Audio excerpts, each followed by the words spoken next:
read. What could be more stimulating? Let's see, where to go? Moses, and then Elijah, and then Elisha. There we go. There's the bottom. Now, that's like a little demarcation. This is all Old Testament food miracles. What's going to happen here? New Testament food miracles.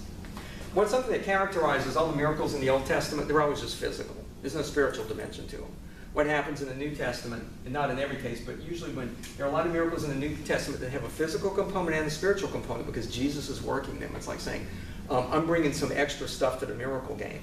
And we'll see some of that later this year. So, here we have those three right now. And then we get to the wedding at Cana. Let's see.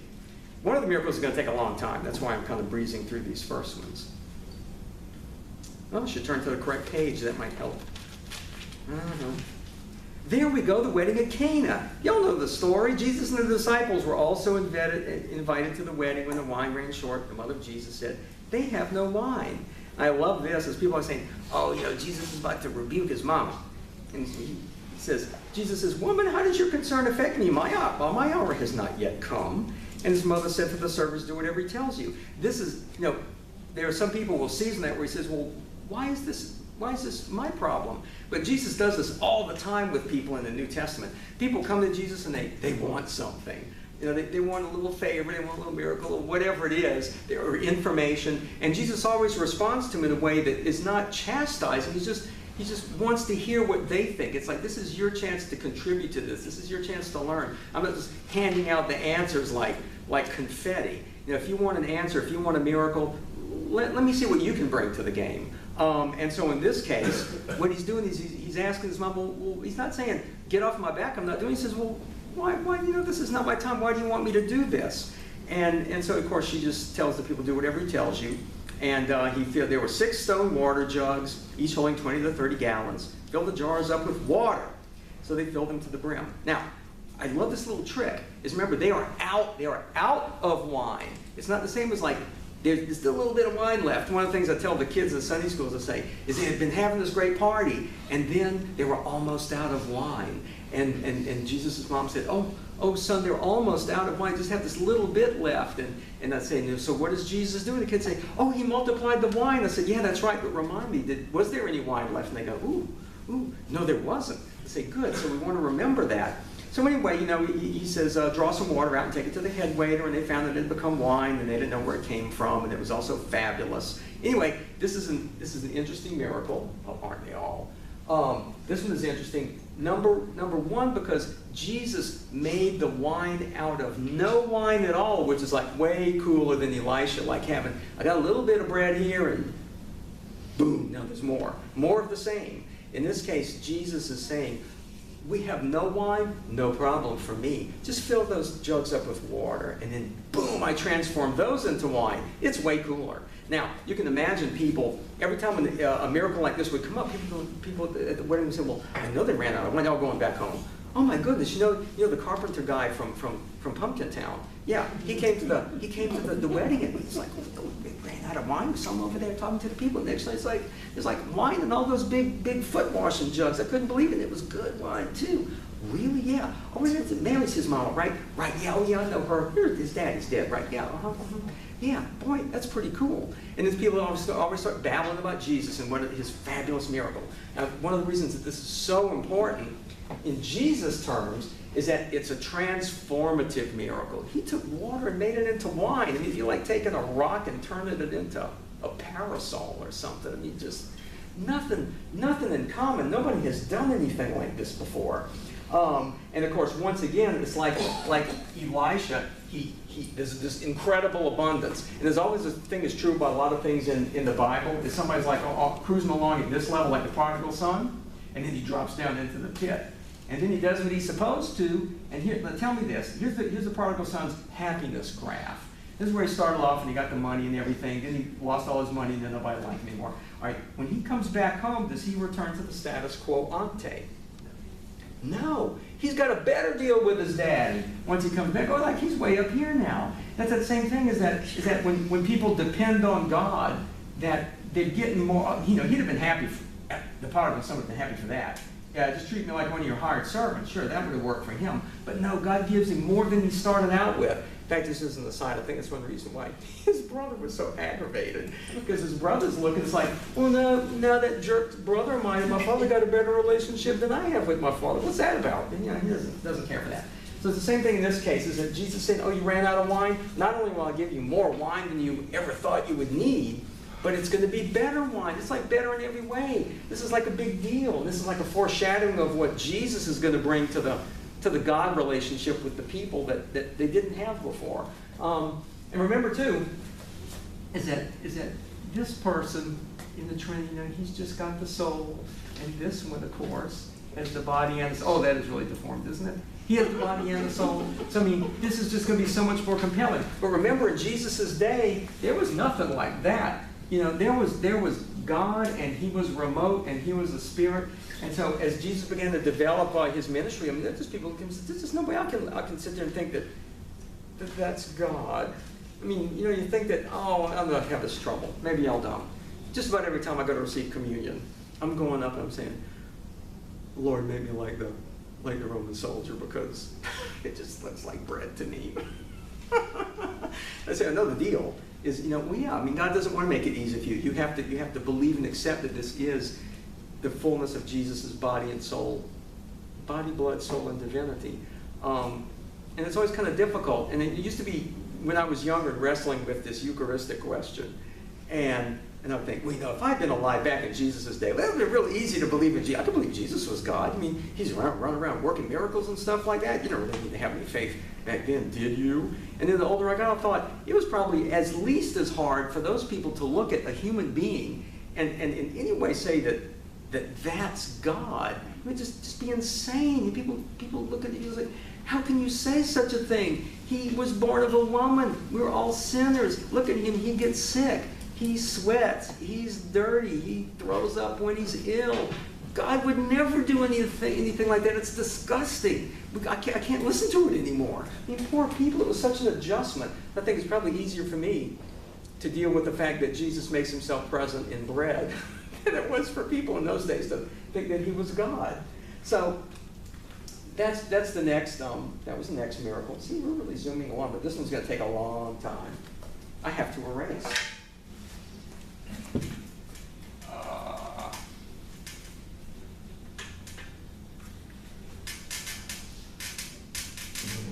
I think that might be enough erasing.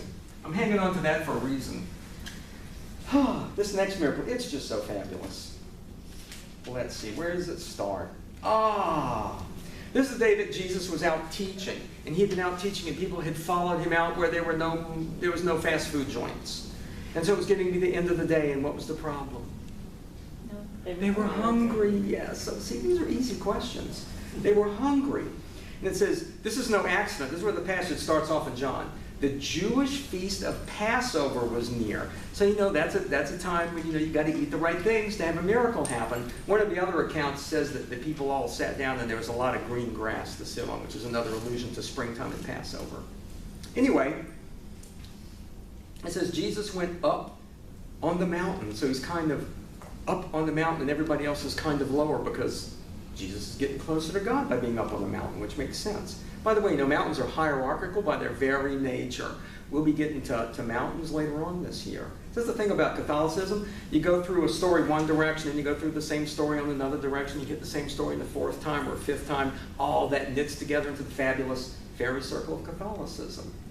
Anyway, it says, Jesus raised his eyes and saw that a large crowd was coming to him. He said to Philip, where can we buy enough food for them to eat? Now, here's Jesus. Most of the time, when Jesus is going to work a miracle, he just works the miracle. Everybody says, gee, that was really cool. Thanks, Jesus. Anyway, here's Jesus. And boy, is Jesus in a good mood. Jesus is in a super good mood. Okay? He's in such a good mood because he's going to make the apostles take care of this problem for him. His little sandals and everything. There's Jesus. Now, I don't want to draw 12 apostles, but I will draw Philip and Andrew. Look at their faces. Jesus, why are you doing this to me? Okay, there they are. And they are not. Decidedly not in a good mood. Now, there's some hungry people over here. Anybody remember about how many hungry people there were? 4 or 5,000, depending on the account. I'm not drawing 4 or 5,000 people. Okay, I'm just going to draw a few people. Remember, these are all supposed to be 5,000 people, and we don't have the time or the interest to draw them all. Now, of course, they're all like this, too. They are all sad because their tummies are empty. There they are. Oh, 5,000, can we put it this way? Nobody. There you go. 5,000 hungry people, and they're not in a good mood. So, and Jesus says, where can we buy enough food to eat? I love it. You know, what they're expecting is that something's going to happen, the problem's going to take care of. Instead, Jesus looks at them and says, well, what are we going to do about it? And Philip and Andrew are like, we? Who's we, Kimasabi? He says this. Philip answers him, 200 days' wages of food would not be enough for each of them to even have a little bit. One of his disciples, but then here's the thing. I love it right now. Here's the problem. Okay, first of all, Jesus says to these two and the others who are in the background, what can we do? More or less, mean, what can you do? And they like, oh, we can't do anything. We don't have any money. And I think there are 3 or 4 accounts. I think this is 4 accounts of this story in the Bible. So I'm just reading from one. I just have to add stuff in that's germane from the other ones without flipping around. Then Jesus says, well, why don't you go and see what you can do? Don't just stand there going, you can't do anything. Go see what you can do. So they go out and see what the people have. Now, remember who had what kind of food? A clown had some peppermint sticks. No. Tell me, who had the food and what was it? A little boy had fish and okay, a little boy, here he is. He's in a good mood because he's helping out. There he is. And here he is. Let's see. Here we go. All right, here's his fish. Let's see. Here's some fish. There. And who knows what a loaf of bread looks like anyway? Something like that probably. There's some loaves of bread. I forgot he had like maybe seven loaves and 5 fish or something like that. I can never remember those details.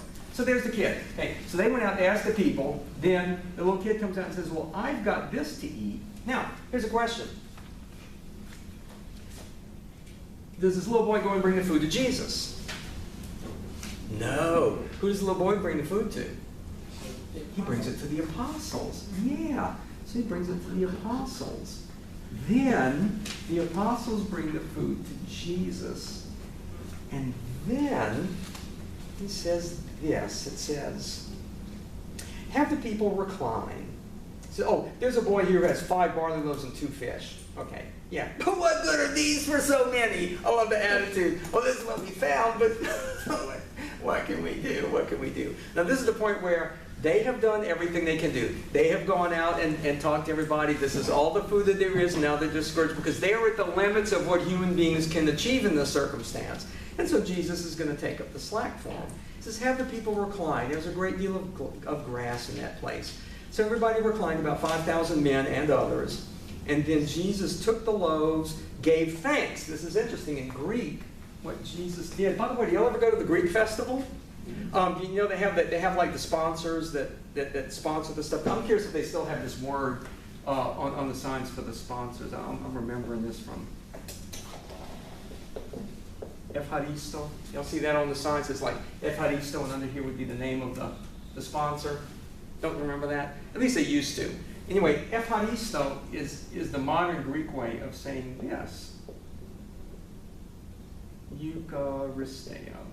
To give thanks. So the same thank you for kicking in the butts and sponsoring our festival. So when Jesus gives thanks in this account, it says Jesus is Eucharisting. He gave thanks to his Father for that little bit that the people could provide. And then they were distributed. Now, did the people just go up to Jesus and just dig into the bucket? No. How did the food that Jesus had multiplied manage to get to the people? It went through the apostles. In other words, the apostles got the food from Jesus, and then did the people just go up and dig their hands into the buckets that the apostles had? No. How did the people get the food from the apostles? It says right here, they distributed the food to the people. They didn't go up and say, give it here. No, they sat there and the apostles came and distributed the food to them. Okay, now, let's see what happens. And remember now, this is another bread and flesh miracle. It is no accident. This is another bread and flesh miracle. You know, the average person at this miracle probably would not have known, because the average person wasn't really very educated in Scripture, about the significance of this bread and flesh miracle. But anybody who was a scribe or a Pharisee, they didn't memorize tons of Scripture. They'd be sitting there going, oh my goodness, the guy's doing the bread and flesh thing. Oh dear, he's like Moses, except more fabulous. He's like Elijah, but more fabulous. He's like Elisha, but more fabulous. It's like he's trumping all these other food miracles that I can pull up off of my head, right? You know, just based on memory. You know, talking about how people, what people in those days might or might not know the Scripture. I remember after Jesus was at one point walking with the disciples, with his apostles. You know, mostly like just common guys. And they asked him, he said, well, why do the scribes and Pharisees say that Elisha has to come again? And I love it. It's so sweet because they don't seem to know that that's in Scripture. They just know that scribes and Pharisees have told them that Elisha has to come again. So a lot of times Jesus is doing things where there's like one text for what he's doing that anybody can pick up on, but then there's a deeper text that he's aiming at people who know the Scriptures a lot better than the average person, what literate people. And later on this year, we're going to get to, we'll have a class about how Jesus did that and what the reactions were, because it's very particular and very profound how Jesus used Scripture to make a surface message and a deep message for other people. So in this case, we know that they had how much to eat. Did they have enough to eat? Yeah, in fact, they had so much to eat that there was food left over, right? Yes, of course that was right. It says that they ate their fill. They were full of food. It was probably more food than they could have brought for themselves anyway. And it says this, that after they had eaten their fill, he said to the disciples, gather the fragments left over so that nothing will be wasted. So they went out and they gathered up all the fragments, and then they probably returned them over here somewhere. Okay, so that nothing was wasted. It's just a charming story. I just love the kid. Anyway, now I know how it is, you know, for us. I mean, if I was hungry out in the field and somebody brought me a fish, I'd be like looking at them going like, what is this? You mean you have to give me a fish sandwich, probably. So I always remind the kids, because the kids have the idea of this great story that look is going and imagine like a wet fish, you know, sitting on their desk, and what are they supposed to do with that? And I would say, look, think about it in sixth grade terms, is what Jesus has done is like lay out a big pizza buffet for everybody. When they were starving and nobody, you know, they had like 2 pizzas, next thing you know there are 1,000 pizzas. So it's just that incredible abundance. Now, let's see, I love this bit. Notice in this picture, how many times do the people speak to Jesus? No times. How often does Jesus speak to the people? No times. Who is the intermediary in this scenario? His authorized agents, the apostles. Yeah, how interesting. So first of all, we don't know this, but it may have been, suppose that they had gone out and asked the people, and you got to figure, 5,000 people, at least somebody had some food. Imagine how the story would have worked out. I'm speculating, of course. Is that, suppose the people who had food wouldn't share it. And the apostles went out and said, we can't find anybody we can't find any food. Jesus would have said, not my problem. Now, the reason I bring this up is to say that Jesus works this great miracle because the people did what they could do first. God helps those who helps themselves. Now, the other thing is, of course, all right, Jesus spoke only to the apostles. The apostles did all the grunt work with the multitude. So I want to look at it this way. Proportionately speaking, the humans, we do like this. There's our dividing line. See, God's on this side, and sinners are on this side. I shouldn't say humans, because Jesus is fully human too. God's on that side, sinners over on this side. All right. These people, probably did, let's just pick a number, 99% of the work. They did everything. The only thing that they didn't do was the God work, because people